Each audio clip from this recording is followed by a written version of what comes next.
Good evening, fellow alumni, fellow UCT alumni and friends of the University of Cape Town. My name is Linda Ronnie, and on behalf of the Development and Alumni Department, we extend a very warm welcome to you this evening. This is the third installment in our A Women-led UCT series, the final one for 2020.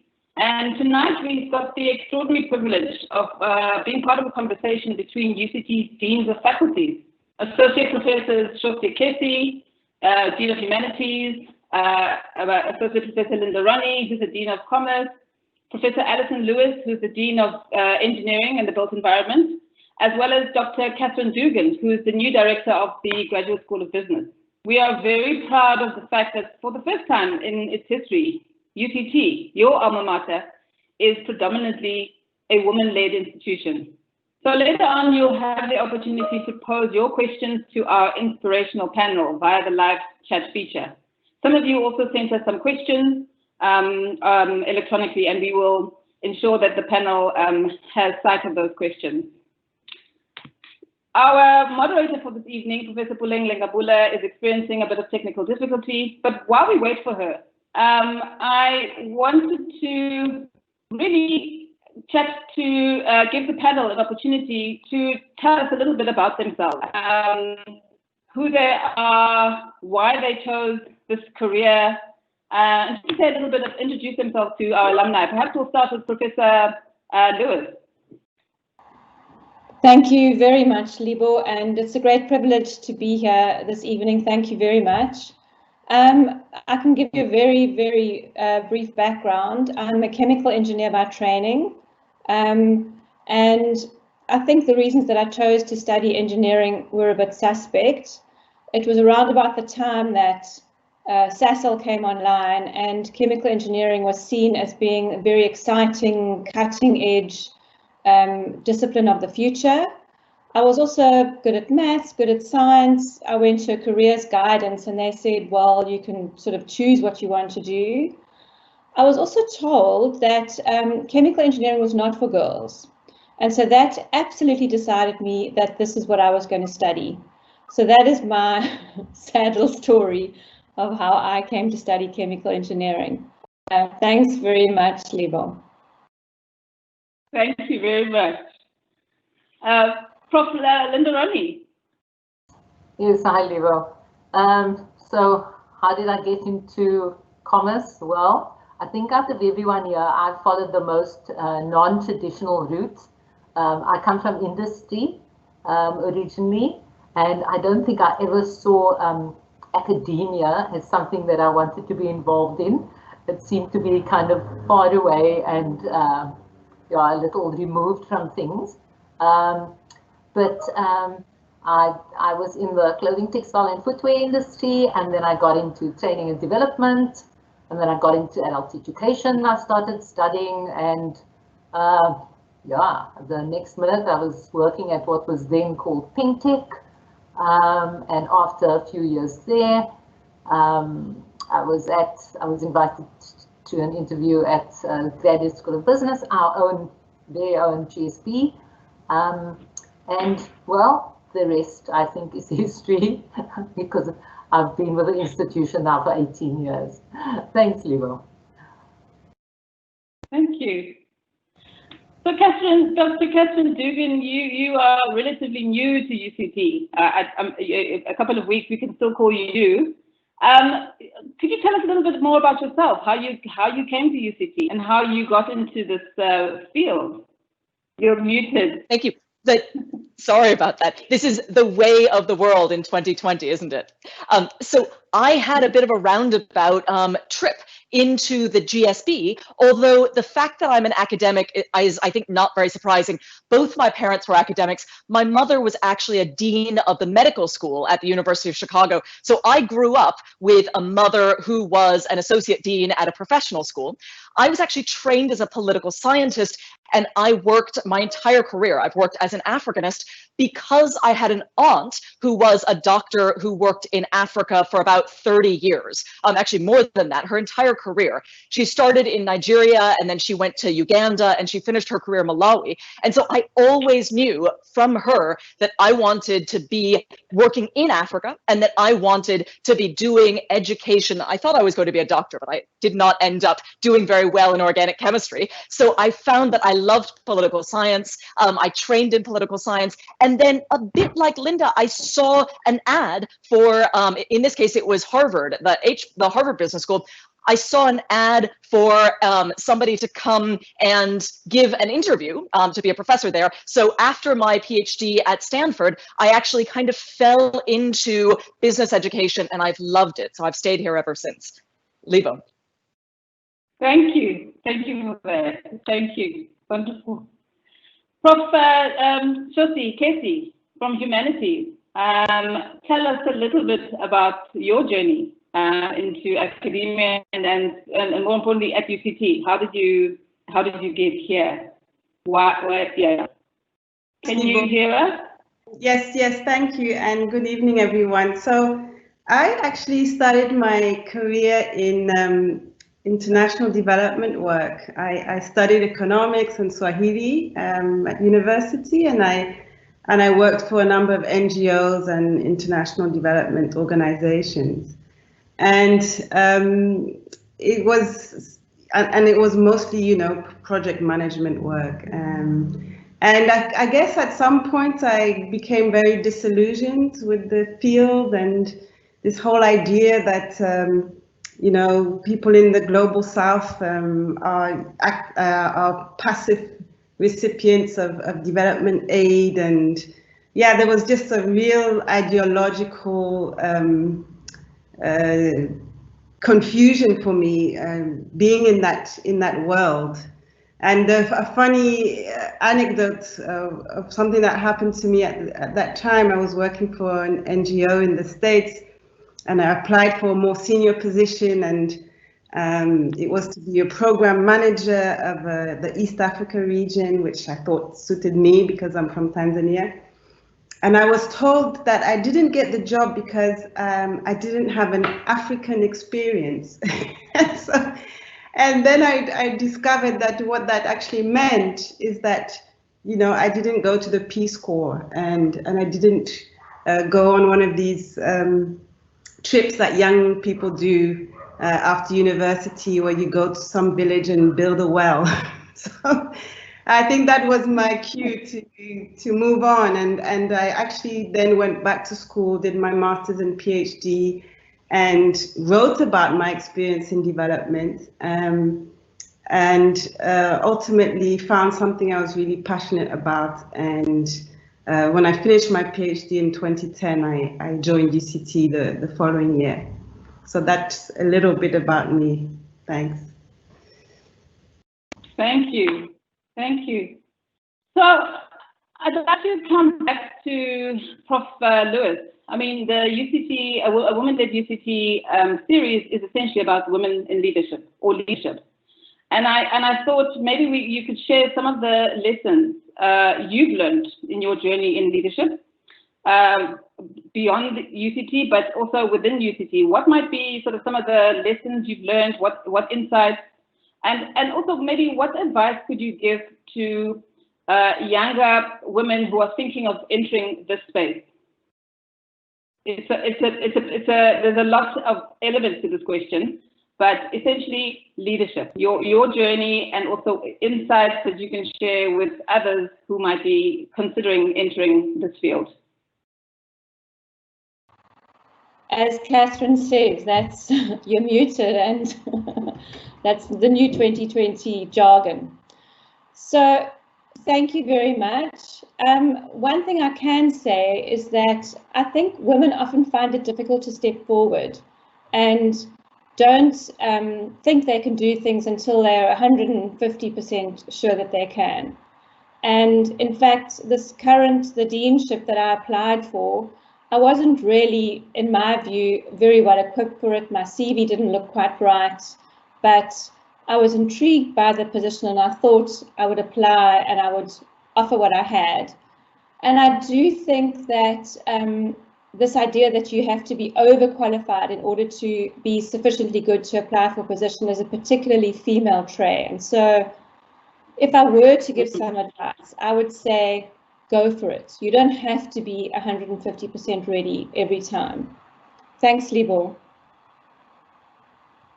Troy is online and I will introduce her shortly. But while we wait for that, maybe Dr. Duggan, you could, answer a similar question. Leadership. Terrific. What does it mean to you? What is the journey like for you? Excellent. Thank you very much. My answer would be so close to what we just heard from Alison. One of the things, and this is a little bit about how I came to UCT, I was working at a startup business school in Rwanda, doing all kinds of things that I was really enjoying, but thinking about how we could transmit some of what we were doing in Rwanda onto a bigger stage. And I've always really admired UCT, and particularly the UCT GSB from afar. And when somebody called me up and said, hey, there's a position here and we think you would be perfect for it, I thought to myself, no, they would never be interested in me. And one of the things that really was part of this process was me convincing myself, and frankly, other people convincing me, that what I saw for the GSB was actually something that they would be interested as well. And I'm so glad that they did, because it is, in fact, very much an excellent fit.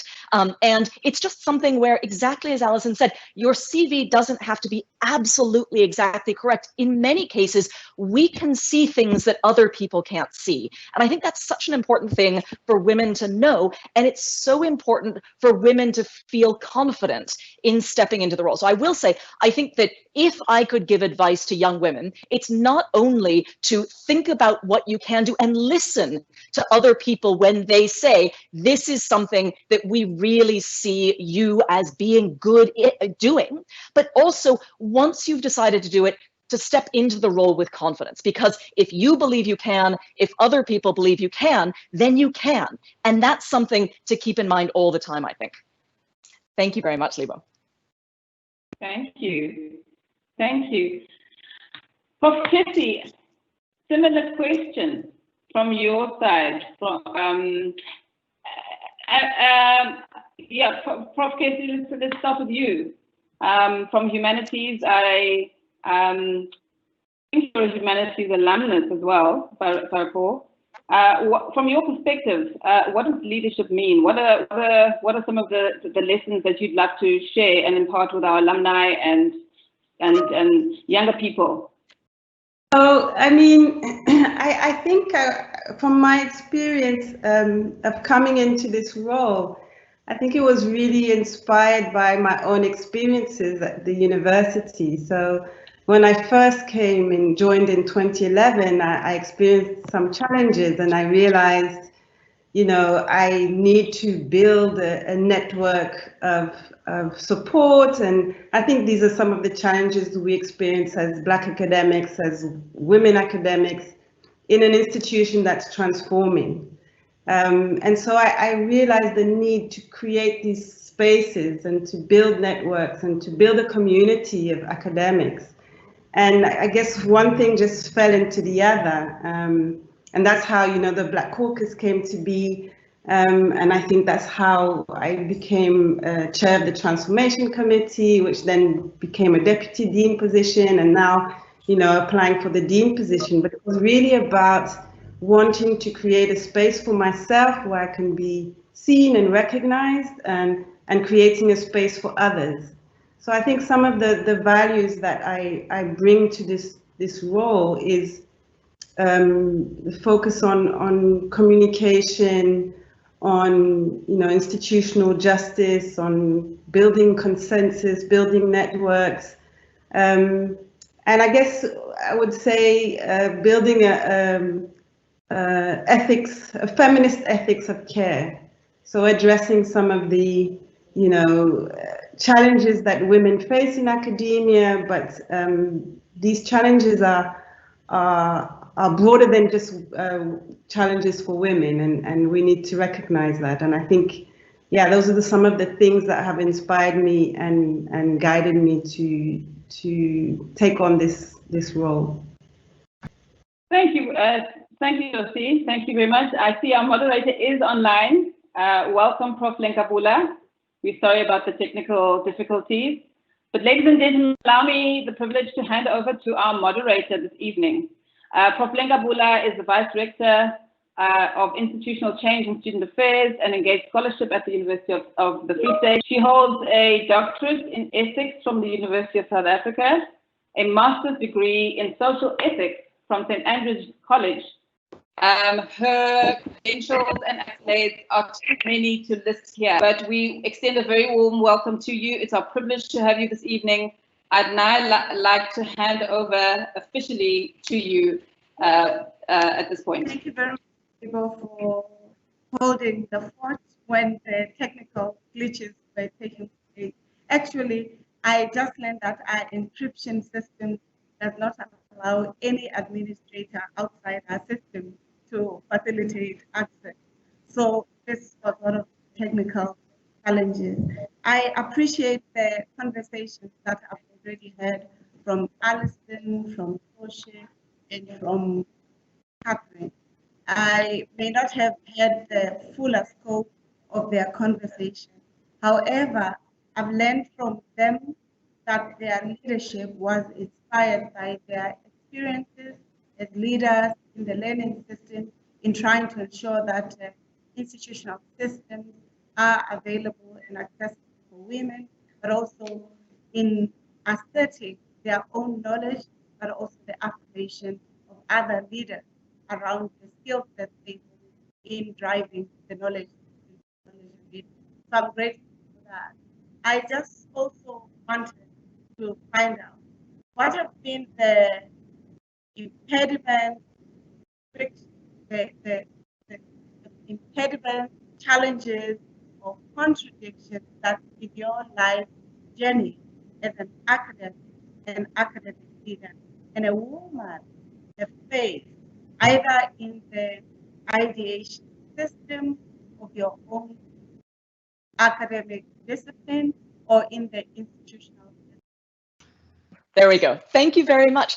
So I'm happy to talk a little bit about some of the challenges, but I'd also love to talk about some of the opportunities, because I think that that's always the balance. I see on the one side, I was teaching at HBS at Harvard, and one of the things that I was systematically told early in my career was that I was too energetic, that I was speaking too loudly, that I was taking up too much space in the room, and that I was using I statements too much. I was too opinionated. And quite frankly, I wanted to say to them, look, I'm a woman with a PhD, and I've spent my entire life training myself to take up space and be opinionated. And if that is not what's going to work in this classroom, then I'm going to have to find another job. So eventually, one of the things that I did was, frankly, to find people who were able to support me, but also just to try to tune out the people who felt that way. And it turns out that if you are energetic and opinionated and loud and all of those things in an MBA classroom, even maybe especially at Harvard, the students really like it. So in the end, that's how I found success, by being myself. But I'll also say one thing before I turn it back over to you, which is, as a researcher, I've really found not impediments, but actually opportunities as a woman. I've done a lot of field research. My initial field research was actually in areas of real insecurity, where there was civil war in Uganda, and where I was talking to not only women who were affected by insecurity, women who were affected by problematic situations, but also men, and including men who were, for example, in the armed forces. And one of the things that I found is I was not threatening to people. And as a result, I was able to build the trust that I needed in order to do the interviews that I needed. And I could also have the kinds of conversations with women and with civilians that I'm not sure I would would have been able to have if I had been anyone else. So I can't tell you what my life would have been like if I had looked any other way, if I'd been any other person, but I can tell you that I used to be in the field and say to myself, thank goodness that I am this person, because it's really helping me and I can feel the way it's helping me. So thank you very much, Professor. I am appreciative of the fact that you are raising the idea that women leaders must not just look at the impediments, but they should look at their being, that notion of ontology, and harness it in order to claim those areas of work or research that define what they would like. So that's quite important. What about you, Linda? What might have been the impediments that you felt or contradictions in your discipline or leadership? Thank you. Okay, so something that the other three haven't mentioned is that you come into the dean role and you have absolutely no idea what you signed up for. There is no job description to this. You're managing your faculty, you're managing a diverse group of really smart people, and so you have this challenge to start already. But I think, I want to say two things to that. One, it's how you view leadership in the first place. So for me, often people think about leadership as some sort of promotion, but I don't. I think of leadership as a service. It's a service that we're all performing to our faculties and to the university. And I think if one thinks of it in that way, you give in a particular way, as Shose was explaining to us a bit earlier. It's all about your own values, and being authentic too. So we obviously, I think, have values in common, integrity, honesty, and so on. And you must remain true to that. I think that's really important, because your team has to trust you and respect you. So those are our key issues there. Then I read this right at the start. Before I started my term, I was reading up on, because, when one's an academic, I don't know about other people, but certainly I look to research to kind of inform me about things. And I thought, what do people say about being a dean? Well, they say there are three routes one can take. You can be a dove, a diplomat, or a dragon. And I can assure you that the four of us exemplify those three possibilities, sometimes in a variety of ways. So yeah, I think it's, for me, it's knowing that sense of responsibility that you have, but the first responsibility you have is to yourself. Thanks, Puleng. Thank you. So I'm particularly interested in your notion of leadership and service, and I heard also Shose emphasizing ethic of care as an integral part of leadership. If you consider that in the world of mainstream leadership discourse, the notion of service is often not understood as one of the key pillars of strong leadership, but more as just an underrepresentation of what leadership is about. How do you ensure that your team, students, stakeholder understand and use this notion of service in a most optimal and progressive way? And I think that's the same with you, Shose. The politics of justice versus care, or excellence versus care in higher education leadership are contested terrains. So I'm curious from both of you, how do you take these concepts, values, ideas that are often trivialized, if not rendered diminutive, and you claim them for yourself as important levers of your leadership? How are these taken, and how does that shift the institutional leadership landscape? Thank you. Thank you, Puleng. That's an interesting question. I agree with Linda that, you know, being in a leadership position, I think for me is about service. There's a lot of things that you give up. I mean, you give up the research, you give up the teaching. These are things that I personally came into academia for, and then my journey led to where I am today. And so I see it as a service. I also see it as a great privilege to be able to contribute in this way. And certainly some of the things that you mentioned, the tensions between, you know, the idea of excellence as being contradictory to the idea of care. These are things that are at the center of what we need to be challenging if we, in a university like ours that is, you know, transforming. And I think the Vision 2030 for the university makes that very, very clear, you know, how transformation and sustainability and excellence are not contradictions. They come together, they work together. And if we're going to remain relevant in the future as a university, we need to do work that is relevant. We need to produce research that is relevant. We need to teach in ways that are relevant, and all of that requires an understanding of who we work with, the changing demographics of the institution, the changing demographics of our students, what is going to serve this country and this continent going forward. So I do think that these different values are not contradictory, and we need to start thinking of them as very much intrinsically, you know, tied together. But I know it's a challenge.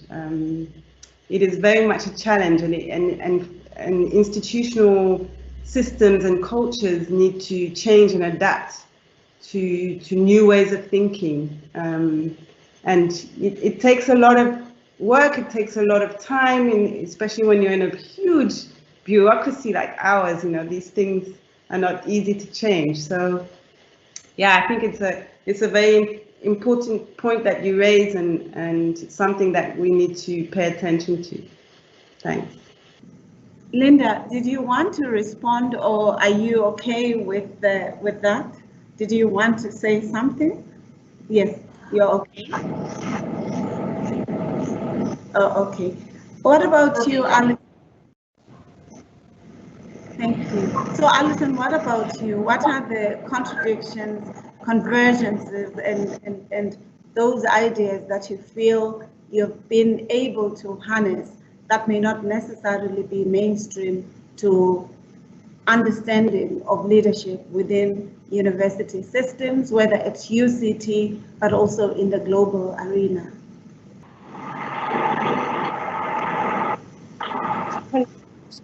That's quite a complex question. I'm going to answer it in a simple way. I first want to agree with what Shose has just been saying around the imperatives for the institution right now. And I do think one of the things is that as a university in Cape Town, in South Africa, in Africa, I think we need to have more self-confidence around our ability to lead and to shape. And I think that links to us being relevant and us being confident in the fact that we have got very good ideas about what is necessary and what is relevant. And in some ways that links to this discussion we're having around women and self-confidence and women having potentially leadership ideas. I think on my own journey, one of the things that I think has been important to me is that I felt like I had good ideas, and I also had opinions around the role of engineers and the fact that engineers are often seen as quite staid, boring nerds, and I felt that engineers could play a better role. We could be more at the table and really part of these leading discussions. And so I do think that one of my missions has been as a dean to kind of promote engineering and the built environment professions as more worthy of sitting at the table and really contributing to these kind of leadership discussions. Thanks very much. Thank you very much, Alison. So when I worked at the University of Witwatersrand, one of the questions that one male colleague asked, "Oh, Puleng, how are you going to cope with so many children, 36,000 children?" I was the Dean of Student Affairs and therefore responsible for all co-curricular activities. And my retort was that I only have 2 kids, and like you, I'm an academic. I'm not babysitting 36,000 students. I've had to travel all over the world to research, to do lectures, and therefore I don't understand why the metaphor of me being the mother to the 36,000 students coming to. And for me also, as a Black South African academic, what it also meant is questioning this notion of maids and madams, where Black scholars or Black women, especially when you're taking responsibility for co-curricular activities, you're seen in somewhat similar way to this metaphor that in South Africa culturally has been used.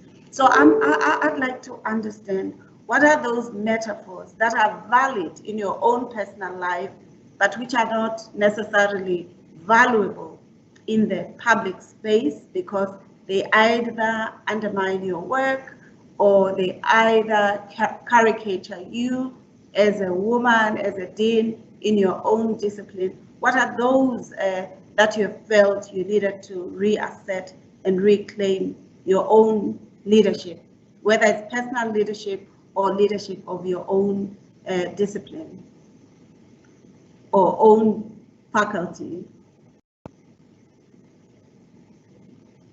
Because leadership is expressed and experienced in context. So I'd like to know, what are those contextual experiences which have just put you in a corner and says, hey, maybe because you're a woman, you shouldn't be doing this part, or any other caricaturing that you have had to contest or to reclaim? Linda, you look like you're ready to say something. I am. Okay, so maybe it's commerce. I don't know. Maybe it's me. So it could be a combination of those things. But I've never felt I've had to prove myself in any particular way within my faculty. There are women in business. Yes, it is true. I'm not an economist, and economists have tended to rule the deanship through the years now at Commerce. But no, I can't say I've had that experience at all. I'm a very practical, pragmatic sort of person, and I think that is the culture of the Commerce faculty. So we tend to worry less about having deep, dark conversations, and we need the problem and we get on and we solve it. So there's a lot of teamwork in it, and I think that's also because we teach those kind of things in our classrooms. We teach self-sufficiency. We're wanting to turn out, all of us, I think, students who are critically minded, who will bring innovation to their workplaces. And so by that very process, we need to be that way as well. Yes, of course, one finds little hiccups along the way, but I think they're less disciplinary based and more, well, personality based. So I can say that prior to taking on the role, I'd probably say about a week or two before I took on the role, I had very many men come and talk to me and tell me, not in my faculty, by the way, come and talk to me and tell me how they'd be supporting me and how challenging the job was going to be. And I say to them, oh, that's really interesting. So you've been a dean before, but none of them had.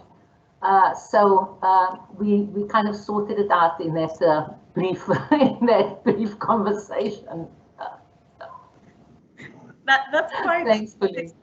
Yeah, that's quite interesting. But in your initial comment, I'm actually hearing you that there is a sense in which the hierarchy between the validity of commerce and economics still is somewhat an unspoken hierarchy, and you started by laughing at it. So I'm wondering if the tradition of the university had been that the deans were economists, and now you're coming with commerce.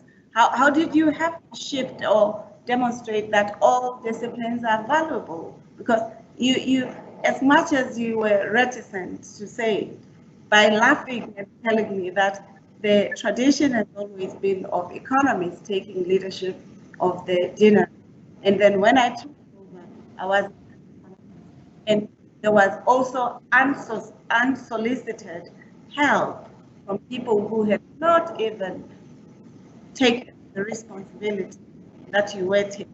That for me is quite an interesting aspect. I'm wondering, how can we learn from such? I can understand in your story that at least you dealt with it by asking why are people proffering unsolicited help when they have not even taken the responsibility. So I'm curious, how do you do that? Because there's lots of unsolicited assistance that women leaders, where it doesn't matter whether they're competent, whether their scholarly work has a large footprint all over the world. There's always this opportunity of receiving counsel. Okay. Yeah. So two-parter. I suppose the one with the economists, I think that's just circumstance really that led economists into the role. Yeah, I can't say any more than that really.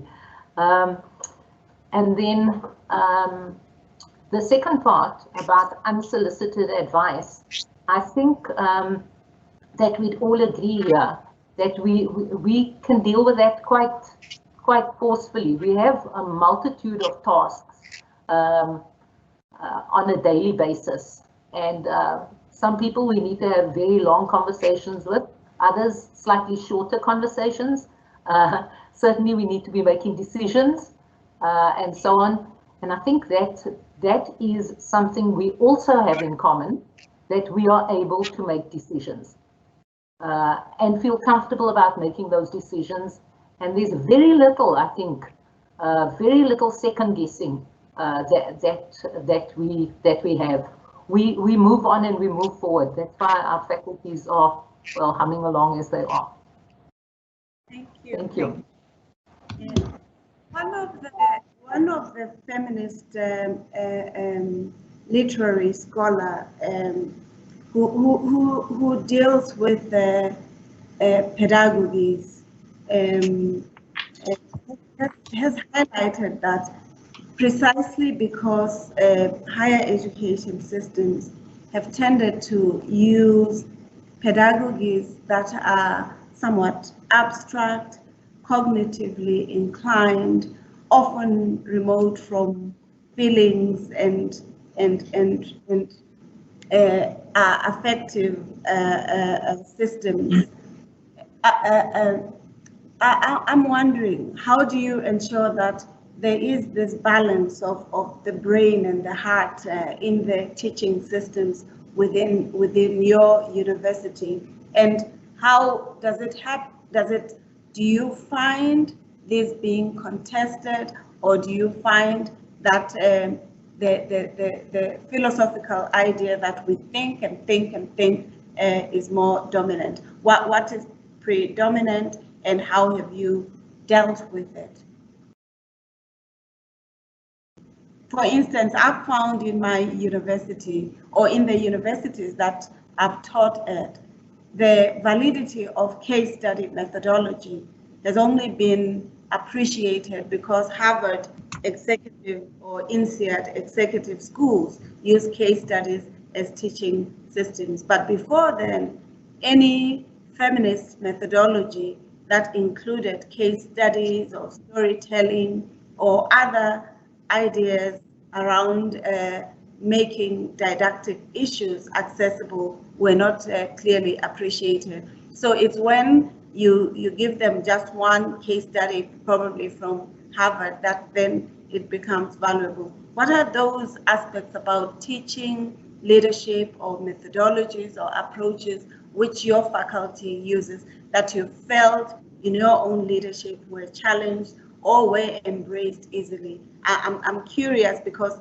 you deal not only with your own personal research, you also deal with issues of teaching and learning, as well as issues of engaged scholarship, or your university as a global citizen, especially as a university that's ranked #1 in the country and highly ranked in the global rankings, whether it's Times or any other rankings. Catherine, you look like this is your smile tells me that there's something you want to share. Thank you. Alison, Sure. if you want to speak, you're welcome after Catherine.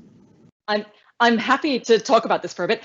I do think that we should avoid separating things out into head versus heart. In the end, we're dealing in very complicated systems. And I think that the people who really understand how to navigate those complicated systems are people who understand incentives, but also people who understand empathy, people who understand theory, and people who understand how to communicate. And honestly, I don't think that there is a gender association with any of those things. I don't think that there is a faculty association with any of those things. And just to come back a little bit to some of the things we were talking about before, I think that as we emerge as women leaders, one of the privileges that we have is the opportunity to engage with other leaders, men and women, every single one of whom has a unique viewpoint. And so I think that although we are women leaders, we are our own leaders. And that is the most important thing, developing our own viewpoint, teaching other people how to have their own viewpoints, and then being able to communicate those viewpoints. So for example, I did teach at HBS, and although the case method is something which does encourage storytelling, people also sometimes need a bit of a push. And I do want to just mention that sometimes empathetic leadership is not, or does not feel empathetic at the time. And I'll give you an example. I used to teach very senior executives. I used to teach government officials, very senior executives. In fact, I still do. It's one of the privileges of being in this position. People come to you and ask you what you think. And what you need to be able to do is to understand how to not just tell them what you think, but to reflect back to them what it is that they are doing. And so one of the things that I did in class is I would look out for the people who didn't want to speak, and then I would get them to speak. And oftentimes they didn't want to speak. Oftentimes when I was asking them and pushing them, they were scared, they did not want to speak. And the thing is, at that moment, real empathetic leadership is not making that student feel comfortable in not speaking. Because if I allow that student to not speak, it's telling everybody else in the room that I don't believe that that person has the capacity to contribute to the conversation. So instead, I push that student. And sometimes that student is a CEO. I push that student until that student says something in the room. And then everybody hears what is uniformly an interesting observation. So I think that when we talk about empathetic leadership, we do need to keep in mind the fact that our empathy is not always received as people being nice to everybody all the time. Sometimes we have to push each other, and that's a really important part of education at all levels. First of all, starting with undergraduates, but all the way up to presidents. I've seen that work in presidents, and I would absolutely encourage, again, especially young women, to ask the hard questions, because that's such an important part of education at all ages. Thank you very much, Professor. Thank you, Catherine. Alison, I thought you also looked like you were ready to say something. So thank you. You have to invite people to feel comfortable to claim their voices and their ideas and to project them as part of your empathetical leadership or teaching approaches. Alison? Thank you very much, Puleng, and I'd like to very much agree with what Catherine said around, I do believe there's a necessity for this balance between head and brain and heart, head and heart, and the other elements that Catherine spoke about. I think sometimes there's an assumption that the women bring the heart. I think there's a little bit of a danger in that the extrapolation of that is that men have got the brains, and I'm sure that all the women in this room would contest that. So for me, what's really important is the value of diversity, and I'm sure that I don't need to tell these women that diversity in, for example, boards or in leadership in an organization, having more women and not just token women leads to a better bottom line, it leads to better decision making, and I think it leads to a healthier organization. So I'm not proposing 100% women leadership. I would like to propose fully diverse leadership. And I know that if I look in my faculty, which used to be pretty much 100% white men, and it's now much more diverse across all spectrums, that I think it's a richer and better experience for both the students and the academic staff. And I do think that the graduates that emerge from that program, where there was a very diverse student body, are better equipped to function in the field, to contribute, to communicate, to collaborate, and all of those skills that have been identified as being very important, as being relevant for being successful in the future. So thanks very much for that.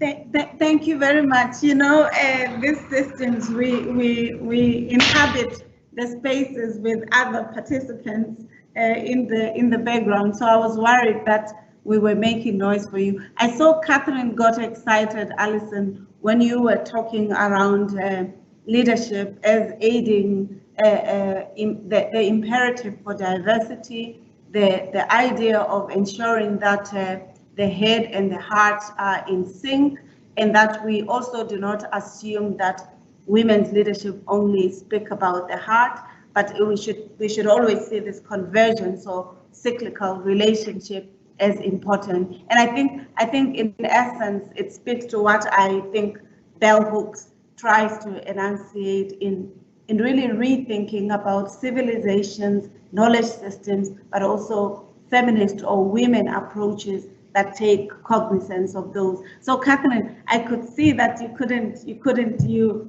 before I ask Shose, let me give you a chance, and then Shose, you make yourself ready, and then Linda, if there's any comment that you'd like. Yes, please, Catherine. Thank you very much. Yeah, I just wanted to chime in with a little bit of research, because there's been a lot of research in management studies about the value of diversity. And it turns out that having diverse boards actually makes companies more profitable. And it's not because it's easier, it's because it's harder. So people often think that the reason not to have diversity, or the reason to have people who all think the same way, is because you want to have a group of people at the board level or even at the management level who think the same way, and that that's going to make you money, and it doesn't. And I just want to reinforce and double underline the fact that that is not what makes us money. That is not what makes us successful in a way that is written more broadly than just a question of profit. What makes us successful is not a group of people who think the same way. It's a group of people who all think differently, who are willing to jump in and push one another. and that avoids what we call groupthink. So that is why diverse boards actually work better than boards where everybody thinks the same way. Again, it's not because it's easier, it's because women and people who are not necessarily always the same people who've been on those boards, they ask different questions. And so the value of diversity is, again, in being confident enough to bring your unique viewpoint in, asking those hard questions, making the observations, and recognizing that even if that pushes people, it's that fact of the being pushed that actually makes us all better, and particularly makes us all better as a group. So that was what I wanted to say. So thank you very much. Thank you, thank you. Shose, I think you can just pitch in, because this is a question that I'd like all of us to engage with. Thank you.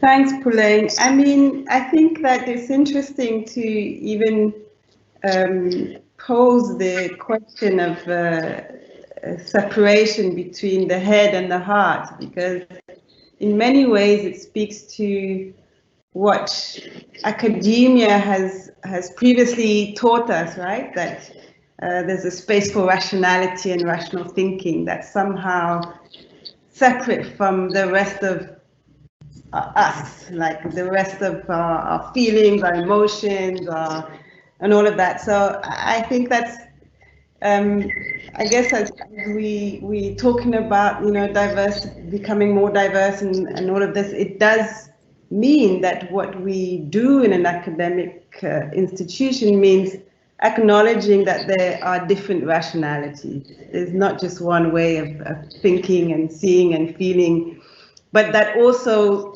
the affective side of things is part of that rationality, right? And you know, there's a lot of stereotypes out there, and we've mentioned some of them. I know one of the, we know that women are often seen as too emotional, too bossy, too nice. I know the one that I always get that's often said about me is that I'm too nice. And the implication of that is that I can't make tough decisions. I think that's what the subtext is. And I think also that stereotype, it comes from both men and women. It's not just men saying that I'm too nice. And I always find it very interesting because you know, any of us in this webinar would never have come into these positions from being too nice, because it doesn't work like that. But it's a very it's about, I think it's about how we communicate and what we project, and in many ways these stereotypes we can't avoid them, right? Because they only exist, and they only continue to exist because of how much they're repeated. And so even though they're not true, they have to be repeated in order for them to stay alive. And that repetition means that we respond ultimately to them. And so we can't really avoid it, because we respond in different ways to the stereotypes that are imposed on us, even though they're nonsense. You know, I would say in my experience of being dean, I spend a lot of time dealing with people who are, you know, people's emotions. And I can tell you for sure that it's mostly not women. And so all of these stereotypes are really,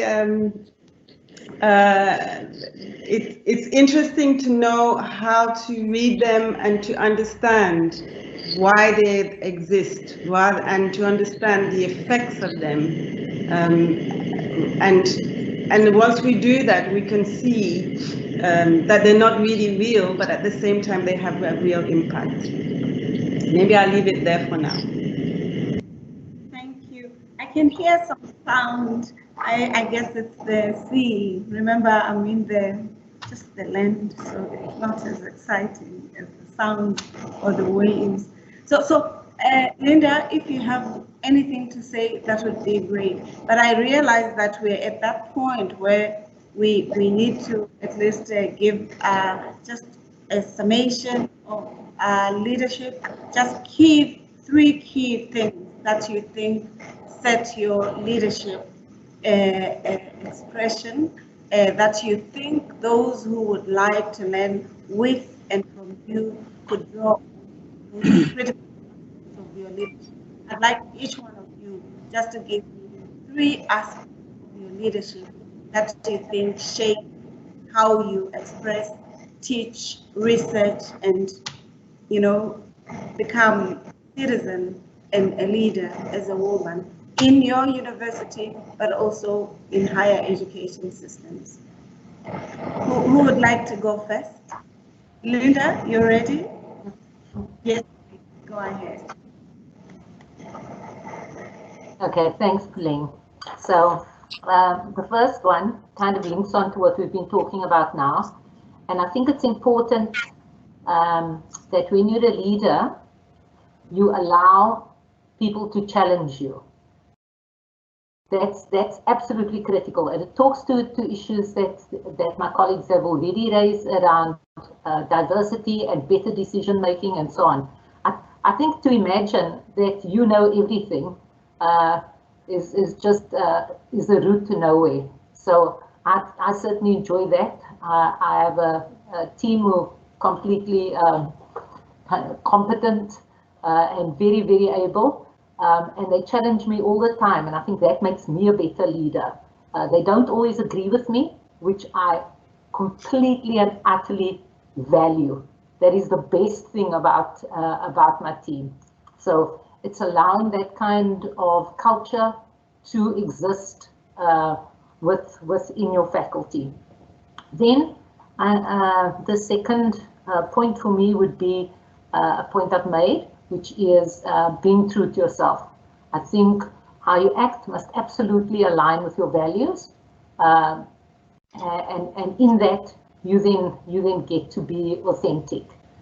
And the other, I suppose, is around commitment, because this job is all about commitment. What is that thing that keeps all of us going every day? It's a commitment to 3 sets of people, I think. One, certainly to the staff that we're responsible for, so all our staff, academic staff, our support staff, our commitment must be to make their lives better. Then to the students, we commit to being part of the exciting journey that turns them out into the world of work. And the other to our colleagues.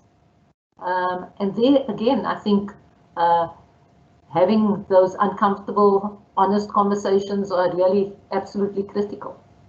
That's it from me. Thank you, Puleng. Thank you. Sorry. One of the questions that the participants are asking is really about how do you, as women deans at the University of Cape Town, what are you doing to transform the Mafeje saga? This is something that has come from the members of the audience. And another is around what are the tools that you could share with other leaders. So as you reflect on your own 3 key points, I'd like you to also include those after. Thank you. Thanks very much. I think if I were asked for the 3 points, then I think the first one would be my learning that besides the idea of leadership as service, I think that leadership is essentially collaborative, and the best fun I've had and the most productive I've felt is when I've had a sense of collaboration with my colleagues, with students, and with the leadership of the university. So to me, that's really important. The second point I think is related to, I think it was Catherine or maybe Linda who said, be true to yourself. And I know when I started as a dean, my finance manager said to me, I've never met anybody who asks so many questions. And my first instinct was to say, oh, I must stop asking questions. But actually, taking that to heart, I realized I ask a lot of questions. So I must just carry on asking lots of questions. And then I think the third point I'd really like to stress is that I've had a number of incredible mentors in my life. And I specifically think of a Professor Gerda van Rosmalen, who was a very intense mentor of mine in my research career. And just having somebody who could say to me, that's not right, I would like to challenge you, think about it like this, to be able to ask stupid questions, any sort of questions, to be able to really bounce ideas off, and to know that I would get an honest answer that really was in my own best interests. To me, that's been unbelievably valuable, and I would really encourage people to find a mentor if they can. Thanks very much. Thank you, Catherine and Shose. In a minute or two, can you then share your 3 critical leadership aspects that you feel anyone can learn from you? Thank you.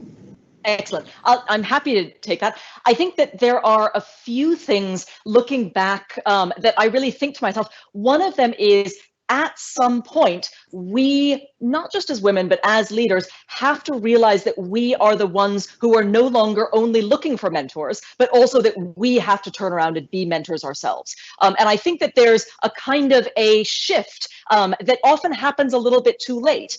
So I think that for myself, people started to look to me as a mentor before I realized that I was in a position as a mentor. And all of a sudden, you sort of get up this hill, and because you see that there's still room to go on the hill, you think, I'm climbing this hill, when actually, when you turn around, you think, boy, I have climbed a lot. I have really come a long way. And so I think that that's one of the most important things that we can think of. I'd also just say, I would encourage people to have the courage of their convictions. And that really goes back to what Linda and Alison said about being true to yourself, but also to have the confidence, and to have the confidence, particularly in Africa, because as you said, Puleng, I think one of the things is we often look toward the West, we often look toward Harvard. Having been in the West as an American, there is no place that is more exciting than the African continent at the moment, and I think for the rest of our lives. And so asking ourselves, what can the rest of the world learn from what we see? That kind of confidence to go into the world and share our ambition, and to have that ambition. I think that is what I would most like to see, not just from women, but from everybody on the continent, and in South Africa in particular. Every single person on this webinar, I think, has so much to offer the world. And what we really need is to recognize that we have that to offer, and not wait to be invited to share it, but look in really proactive ways to think, how is it that we can identify what it is that we know and share what we know with others? So thank you very much. Thank you. Shose? Thank you, Puleng. I don't want to repeat what my colleagues have said, so I think I'll just add 2 things. I think one of the things that's important is to lead in leadership is building people's strengths. So working with people in a way that focuses on their strengths and the strengths they bring to the organization. I also found important in my work to change systems, and to be open to change, and to change systems, make them more democratic. And I think that's something that's very much on my mind, and something I would like to leave behind, when I move on, is to leave somebody with more open and democratic systems and decision-making processes. And I would maybe just end up saying that communication is key. I find that a lot of the obstacles, the conflicts, or whatever challenges arise in leadership positions is often because we just haven't communicated, or there's something wrong with the communication. between people. So all these interpersonal kinds of relationships that need to be worked on. So yeah, communication is key. Thanks, Puleng. One of the questions is actually towards me, but I'll say it in relation to the questions I've tried to pose to you. So one of the questions is, what have you sacrificed for your career? What have you sacrificed for your career? Yes, please. Yeah, Shose and then Catherine. I can see that so I'll jump in quickly. I once read a statement by a woman who was very successful in academia, who said, you can have a perfect career, a perfect house, a wonderful social life, read lots of interesting books, do lots of traveling, but you can't do them all at once. Yeah. Yes, Catherine, Shose. Thank you. So my single word answer would be nothing.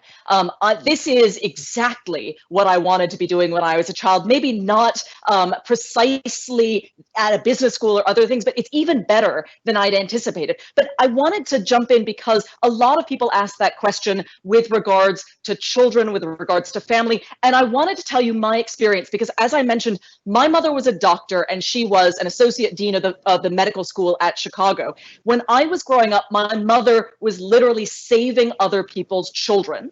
And as a result, she missed Christmases, she missed birthdays, she missed all of my swim meets that I ever had.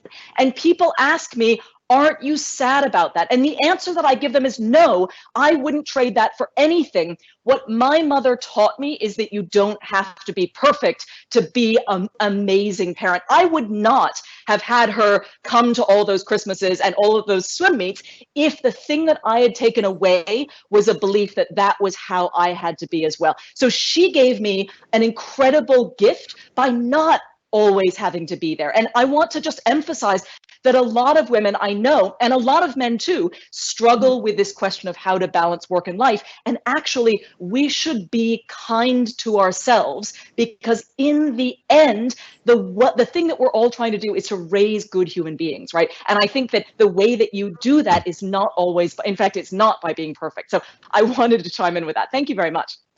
Thank you, Shose and Linda. I can see Linda, you're ready. That's fine. I was going to say what I've sacrificed is time for myself and time with my children. But I also think that actually it's made me a better parent. So it's not necessarily a sacrifice, but of course you miss what you don't have when you're doing other things. Linda? Yes, so I'd say that it is, as Alison says, you can't have everything. So then, I don't like to think of it as juggling either, Captain, because that sounds like things are up in the air and something may fall. I think there's a moment when this is important and then you prioritize that, and then something else important and you prioritize that. I think that's what all of us have kind of brought to it, and not just us. I mean, our other deans have brought to the role is that kind of flexibility, I think, and having that flexibility means that you don't put a massive amount of pressure onto yourself. And this from a woman who's devoted the last 18 months to filling every spare bit of my time with churning out research. But I knew it was just it was a finite thing. So I kind of feel like, okay, I can take a little breath now. Thanks, Puleng. That's quite important because from the questions that we are receiving, it sounded as though that sometimes when you prioritize your academic work or leadership, it is actually something that brings about liabilities. In my leadership, I have felt that precisely because of the huge amount of challenges related to access for students, whether it's epistemic access, where students read or can relate to the academic knowledge that we produce, or the books that we prescribe, or even the ideas or rationalities that they can link or not relate to. I found that in my leadership, this notion of democratizing access, participating in even activities that in the main are not considered academic activities, are either seen as outreach or engaged scholarship. I've actually found those have been quite constructive for me to find new areas of challenges that we in expression on.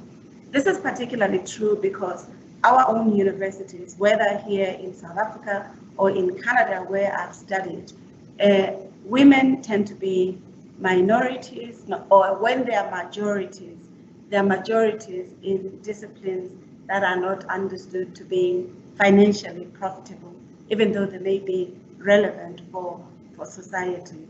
So that's one. I've been intentional about identifying those constrictures that make access and success within higher education quite central, whether it's in its epistemic form or it's in its environments of learning. I've also found that precisely because I've been intentional around also challenging discourses or knowledge systems that are exclusionary or which are tied to systems of oppression, that sometimes that's what invites the attempts to muting my voice in leadership systems. And I've found that if I collaborate within the academy, but also outside the academy through science councils or through other civil society organizations, that allows me the flexibility to move in within the university system as an outsider, insider, and therefore constantly negotiating with my leadership style to ensure that the inclusivity aspects, the bringing voices that would not necessarily be entailed in my academic discipline ethics or even in my leadership are included. It also means when I relate to universities in the global north or even in the global south, I try to have a really good mix of universities, because my sense is that for us we're few in the academy as women, but we're also few in the academy as people in universities. Majority are in technical, vocational, and training systems. The post-school education systems are diverse. So I also try to see how these systems can engage in a dialogical system that enrich and learn from and with each other. And finally, I think precisely because our history of democratization is only 25 years, I have tried, even though sometimes in leadership you feel you're complicit to decisions that do not represent you, but which at a personal level you have to contest. I have felt that academic institutions in South Africa value academic autonomy without involving or appealing to the responsibility to contribute to the developmental trajectory. Not development as catching up with the US or with London, but development as that idea of harnessing multiplicities of knowledge systems to improving our lives. So I have been very, very intentional that if the value of higher education for me will not just be my research outputs, how people know my work, but it would be also being a partner to the communities, to individuals, to ideas that try to change the world for the better, then that's where I tend to gravitate. And I often find this becomes a lonely space because you have to contest, but also embed yourself in your discipline. You have to validate the traditions of higher education, of robust research, social responsiveness or impact, this idea of being amongst the best thinkers in the world. And as I grow into higher education system, I'm not interested in being the best in the world. I'm interested in contributing to ideas that facilitate constructive change, that contribute to dignity of especially communities, individuals that have been marginalized through endogenous, but also drawing on other questions of cognitive justice. So that's how I have felt my leadership in higher education and the things that I write about to embody.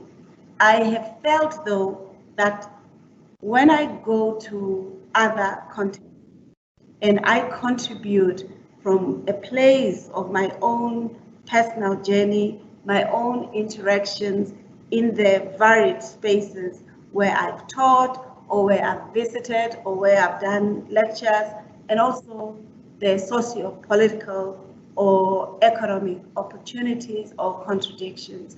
That has really made me happy.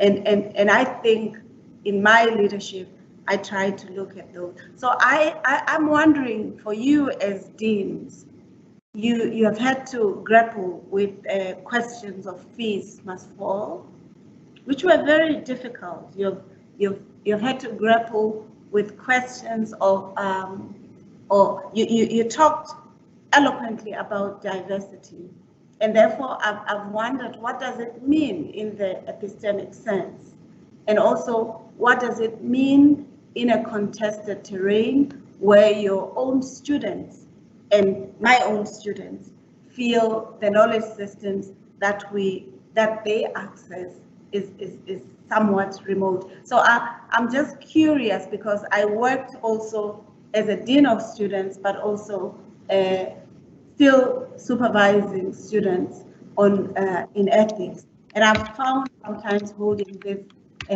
balance was quite difficult at that point. So I'm wondering, what are the most difficult contexts in your leadership in the issues of representativity or visual inclusiveness or symbols or names? Have you felt uncomfortable, or have you found your areas of your faculty addressing issues? I'm using fees must fall, but it could be other contexts, not necessarily fees must fall. I'm not sure if this is a very interesting question that you've asked, and I'm not sure if I'm going to be able to capture the full breadth of it, but I did want to talk a little bit about the importance of our students seeing themselves or people to whom they could aspire to be in the sorts of things that we're teaching them.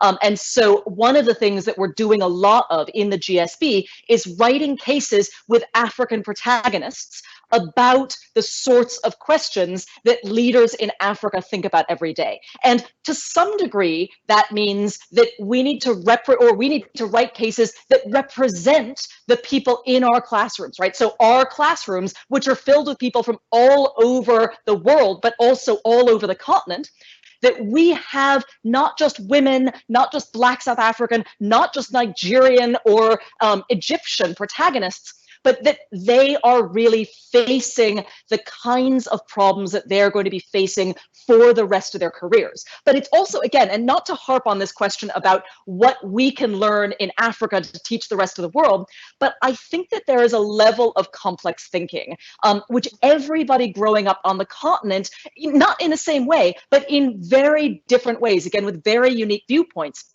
There are ways in which the experience of growing up in South Africa or on the African continent really confers an ability and a desire to think about things in complex ways. Just the macroeconomic volatility, the questions about how to navigate everyday life.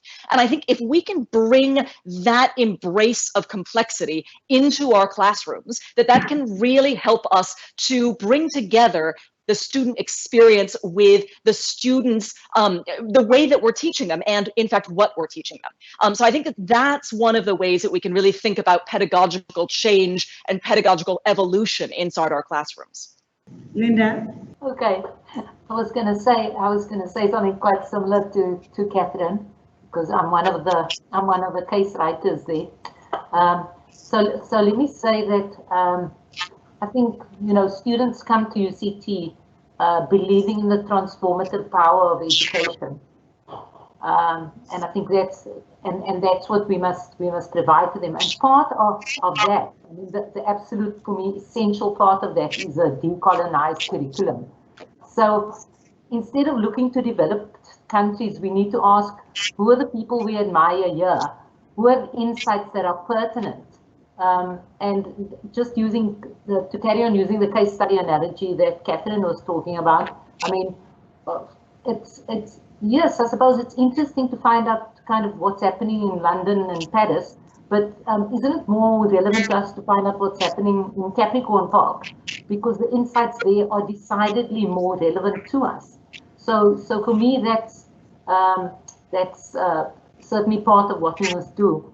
And I think I'm heartened, especially now. Let's just talk about the challenges we face right now in this kind of remote teaching experience that we're having.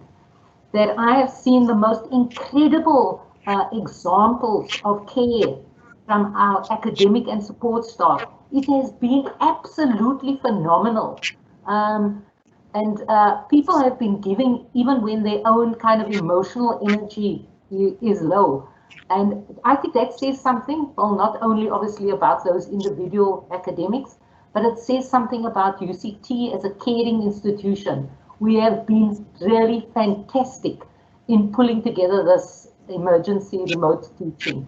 Yeah, and we get the most delightful, or well, I do, I'm presuming all the other deans do, get the most delightful messages from students who are kind of have a sense of being held throughout this process. Thanks, Puleng. Thank you.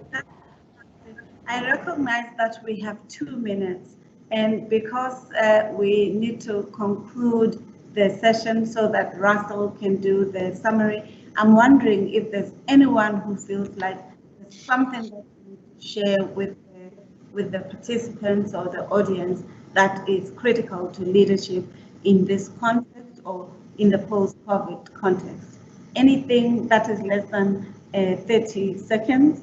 Shose? Or Alison? Yeah. Okay. Yes, just maybe I don't want to repeat what Linda has said, but I think one of the very important things, just reflecting on the lessons from Fees Must Fall, is that I want to walk into my university and feel like there's a space for me, that I belong there. I want to be able to buy a pap at lunch, or ugali, or fufu, or whatever it is. And I want to be able to see, you know, African art on the walls, all of those things. And it's a work in progress, but I think those are the very important day-to-day lessons that we learned from Fees Must Fall. Thanks. Thank you very much, Dean. I've really enjoyed and learned a lot from yourselves. I definitely think the issues that you have raised, your leadership philosophy, how you navigate complex and contradictory situations, and how you make education a lever of personal development, of sharing, of holding and mentoring others, and also of enriching the knowledge systems themselves, or the knowledge arena, has been very resourceful. I'm really proud to have been granted the opportunity to facilitate this, and definitely look forward to reading and interacting with yourselves thereafter. I'd like to invite Russell to take over and do the vote of thanks, but from myself, I think the University of the Free State, where I'm currently based, is really appreciative to have opportunities to encounter and engage with yourselves. We look forward to more engagement, not necessarily because I'm representing my university, but because that's where I'm located. Thank you. And there's no work-life balance question. Thank you very much, Puleng, and I'm here as a living proof of diversity.